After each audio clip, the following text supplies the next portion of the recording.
Well, as an honors graduate in psychology, when I was busy with my studies, very clearly the research shows that children who do not engage in their first language or mother tongue at primary school are at a distinct disadvantage. It slows their educational growth.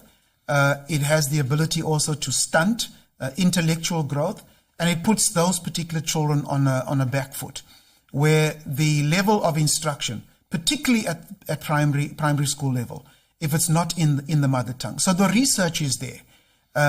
Why the ruling party would not want to introduce mother tongue instruction throughout South Africa. Yeah, I'm thinking of it as a second language. It doesn't have to be. So let's say you've got a school that's primarily English speaking or Afrikaans speaking, but it must be a compulsory second language. Sure.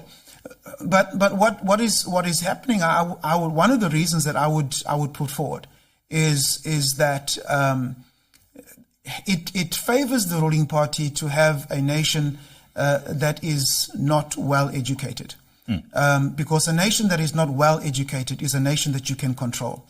I said also, as an educator, I spoke out even while I was within the system. And at that time, I was not involved with the ACDP, but I spoke out against OBE, outcomes-based education. I did my research and found that outcomes-based education failed in every country in which it was introduced. It failed in America, it failed in the UK, it failed in Australia. In the European countries where it was introduced, it failed. In America, they called it the dumbing down of the nation. Kids were leaving grade 12 not knowing how to read properly, spell. Sounds familiar? This is exactly where South Africa currently is. The Pearls study, about in 2023, I think it was, last year, currently shows that our grade 4s, 81% of our grade 4s, after spending 4 years at school, are unable to read with meaning. So literacy and numeracy in South Africa and in our schools is a problem. And it appears as if it favors the ruling party if you have a nation that is dependent on them. A nation that is dependent on handouts. We have over 20 million South Africans now that are dependent on grants. And I like what you said in your preamble, in your introduction. You know, it's jobs, jobs, jobs, because it is jobs that actually gives our people the dignity that they deserve. But if you are dependent on government, if you are unable to read with meaning, if you are unable to read particular documents, if you don't know what the Constitution actually says, if you don't know what government's policies are in terms of service delivery, if you don't know what the Municipal Finance Management Act and the other Finance Management Act and your supply chain manage, and you're unable to read in terms of how do we hold government to account.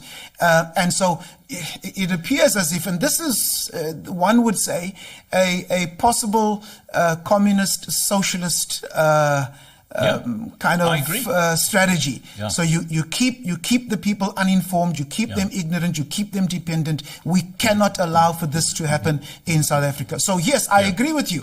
I think that mother tongue introduction, teaching, I think that within our schools, isiZulu, Xhosa, the other 11, the other indigenous languages need to be taught in South Africa. I could not agree with you more.